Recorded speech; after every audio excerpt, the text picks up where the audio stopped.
हम लोग भलसवा जा रहे हैं। ये हमारी टीम है और पूरा भलसवा में घूम घूम के लोगों को मोबिलाइज करती है, पूरे लोगों से साथ मीटिंग्स करती है, दफ्तरों में जा रही है। आज हम लोग यहाँ पे मीटिंग करने आए हैं और हालात आपको दिखा ही रहे हैं कि कैसे हैं। मैं कह रही हूँ अभी भी पानी निकालने के लिए पंप लगा है, हाँ है ना।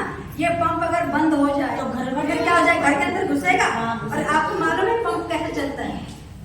जनरेटर से चलता। तो किसकी ताकत से चल रहा है? ये सब जनता के डर से चल रहा है। अगर आप ना बोले पंप एक दिन में बंद हो जाए और पानी भर जाएगा, तो मैं सिर्फ कह रही हूँ कि हमें अपनी ताकत को समझना चाहिए ना। जब हम अपनी ताकत से भलसवा के अंदर पंप चला सकते तो पंप हाउस क्यों नहीं बन सकता? पंप हाउस का लगभग 15 लाख रुपया आया, कोई इस्तेमाल नहीं हुआ। 2 पंप हाउस बनने, अब जनता तो सो रही है। जब पैसा जनता का लग रहा है तो जनता पैसे की मालिक हुई ना। तो अब मालिक का काम किससे करवाना है? सेवकों से कराना है। अब जब मालिक ही सो जाएगा तो काम कैसे होगा? फिर काम करूँ तो मजदूर जो काम करने वाला तो सो ही जाएगा, उसको क्या पड़ी काम करने। और उसको तो अच्छा खासा सरकार तनख्वाह दे रही है, उसके घर में तो कुछ दिक्कत नहीं है, ठीक है।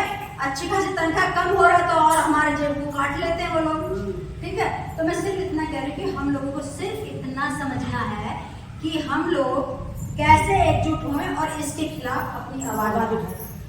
और आवाज जिस दिन उठेगी ना, मैं दीवन में हमने मीटिंग करी, वहाँ की महिलाएं 150 महिला वहाँ की तैयार हुई। कल हमने परसों हमने A3 में मीटिंग करी है, 150 महिला वहाँ की हैं। अगर 150 महिलाएं C2 से इकट्ठी हो जाए, एक हुजूम इकट्ठा हो जाए, सारा पूरा बाईपास ही हमारा रास्ता निकल के बाईपास दूर नहीं जा रहा है, मेरा पैसा नहीं बाईपास ही बंद कर। याद है आपको जब कॉमनवेल्थ डैम हुआ था तो हमने बाईपास जाम किया था, कह रहे थे कि 10 दिन के लिए मजदूर का पैसा बिल्कुल बंद कर दिया, मतलब काम के लिए बाहर नहीं निकलेगा। क्योंकि हमारा देश बहुत अमीरों का देश है, गरीबी हमारे देश में है नहीं, सरकार छुपा रही थी ये सब चीजें ना, इसलिए वो कहती 10 दिन के लिए कोई मजदूरी काम नहीं होगा। तो जब हम लोगों ने वहाँ प्रोटेस्ट किया, उसके बाद 10 दिन काम होता रहा, कोई मजदूर घर में नहीं बैठा, कम से कम 4 पैसे कमा के शाम को आटा 1 किलो लेके तो आया, बच्चों को खिलाया। तो इसलिए समझ लीजिए कि हम अपने तरीकों से अगर हम लड़ाई लड़ना चाहें तो हम लड़ाई को अपने अधिकारों की बात कर रहे हैं। कि अधिकार जब मानते हैं ना, जब हम इस देश के निवासी हैं, भारत देश के हम लोग निवासी हैं और यहाँ रहने के हमको संविधान हमको अधिकार देता है गरिमापूर्ण जीवन जीने का। यानी कि जीवन तो सब जीते हैं, लेकिन गरिमा मतलब गरिमापूर्ण मतलब बहुत अच्छे ढंग से जीने का तरीका, ठीक है, जिसमें हमारे पास भी उनकी तरह अच्छे घर हो, उनकी तरह अच्छे सुविधाएं हो, अच्छा पानी हो पीने के लिए, बच्चों का अच्छे स्कूल हो, इसको बोलते हैं गरिमापूर्ण जीवन, जिसमें हमको अच्छा लगे। अभी तो हम यहाँ पे किस तरीके से जी रहे बताइए आप? हमारी जो जिंदगी है यहाँ पे, कोई पूछता नहीं है यहाँ पे आके हमको कहाँ रहते थे, कहाँ से कहाँ भेज। पुनर्वास बोलते, पुनर्वास के नाम पर हमको बिल्कुल यहाँ पे खत्म कर दिया, डंप कर दिया, कचरा बना के फेंक दिया। हाँ सही बात कह रहे, कचरा बना के फेंक दिया। कचरा खाना तो है ही नहीं, और जितना कम था अब वहाँ का कचरा उठा के फेंक रहे हैं। तो मैं सिर्फ आपसे कह रही हूँ कि आप लोग लड़ाई को आगे ले जाना चाहें। अभी मेरे को ये 4 महिलाओं से तो मदद नहीं होगी, मेरे को लगता है कि बस्ती में जितनी आप आ गए उतनी और महिलाएं जुटे तो इस लड़ाई को थोड़ा और बेहतर तरीके से आप अगली बार जब भी मीटिंग करोगे कब कर सकता है मीटिंग बता दी जल्द से जल्द करना। हमको अगर हमें ये सब अगर भर गया पानी तो फिर हम नहीं इकट्ठा कर पाएंगे, फिर हम फंस जाएंगे। उससे पहले ही हमें बात करनी क्या बोलते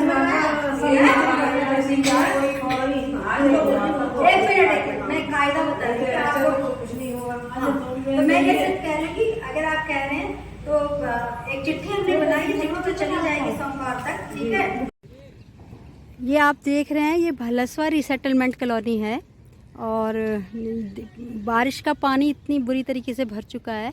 और ये आप जो देख रहे हैं काली सी मिट्टी जो इस तरफ दिखाई दे रही है आपको, ये लैंडफिल का कचरा है और इसको भरा लगातार ये सामने जो ब्लॉक दिखाई दे रहा है C2 ब्लॉक बोलते हैं भलसवा रिसेटलमेंट कॉलोनी का, इसके साथ में ये ऑलरेडी इसको पहले से ही भलसवा जो है लैंड लो लाइन एरिया है, तो इसकी चारों ओर जो ज़मीन थी खाली वाली जिसमें पानी जाता था उसमें लैंडफिल का कचरा भर दिया गया है और वो कॉलोनी से ऊंचा हो गया है, और जिसकी वजह से यहाँ पे अब कॉलोनी अगर बारिश हुई तो ये कॉलोनी पूरी डूब जाएगी। इसकी रिस्पॉन्सिबिलिटी कोई भी अधिकारी लेने को तैयार नहीं है। हम लोग डीसी के दफ्तर जा के थक गए हैं और ये MCD DC सिविल लाइन के पास में, लेकिन वो भी इस विषय पे कुछ भी गंभीर नहीं दिखाई देते हैं। हम लोग देख रहे हैं, देखिए कचरे के ढेर, देखिए कैसे कचरा, पूरा नाली डैमेज है, पूरा हाल देखिए ना किस तरीके से दिखाई दे रहा है। तो मुझे ये लगता है कि मैं बार बार इस चीज़ को बात करती हूँ कि यहाँ पे लोगों को लोग नहीं समझा जाता है, इंसान नहीं समझा जाता है, और हम बड़ी बड़ी बातें करते हैं, हमारे देश में नेता लोग ह्यूमन राइट्स की बात करते हैं, लेकिन जब हम आम जनता की बात करते हैं तो उसको सुनने को कोई भी तैयार नहीं है। ये देखिए गंदगी के ढेर लगे हुए हैं और ये सामने ब्लॉक है, बच्चे इसी गंदगी में जीते हैं। क्या चीज़? ये बड़ा नाला है। हाँ, ये नाला है पूरा। अगर इसमें कोई गलती से, आप ये सामने देख रहे हैं, ये जो कचरा दिखाई दे रहा है ना, ये वाला, ये नाला है। इस नाले में अगर गलती से किसी का पाँव चला गया तो नीचे चला जाएगा, पूरा दलदल है। और इधर देखिए नाले की हालत कैसी कंडीशन है, ये पूरा। तो कोई भी, सैकड़ों चिट्ठियाँ लिख चुके हैं हम DC को, कमिश्नर को, कितनी मीटिंगें हो चुकी हैं, लेकिन कोई भी सुनने को राजी नहीं है। ये नालियाँ हैं, जिस दिन भलसवा साफ हो जाएगा उस दिन स्वच्छ भारत अभियान पूरा हो जाएगा। आप देखिए कि कितना बुरा हालत है। ये भलसवा रिसेटलमेंट कॉलोनी, एक बार फिर से बता रही हूँ, क्योंकि ये जो घर दिखाई दे रहे हैं, गली दिखाई दे रही है, इसमें ये 18 स्क्वायर मीटर के घर हैं बेसिकली, और इसके अलावा इसमें 12.5 स्क्वायर मीटर के घर हैं। आप सोच सकते हैं ये ह्यूमन राइट्स का वायलेशन नहीं है क्या? एक 12.5 स्क्वायर मीटर में पूरा फैमिली रह रहा है। तो आप सोचिए कि यहाँ पर रहने वाले लोगों को सरकार ने क्या समझा है, कहने को रिसेटलमेंट नाम दिया गया है इसका।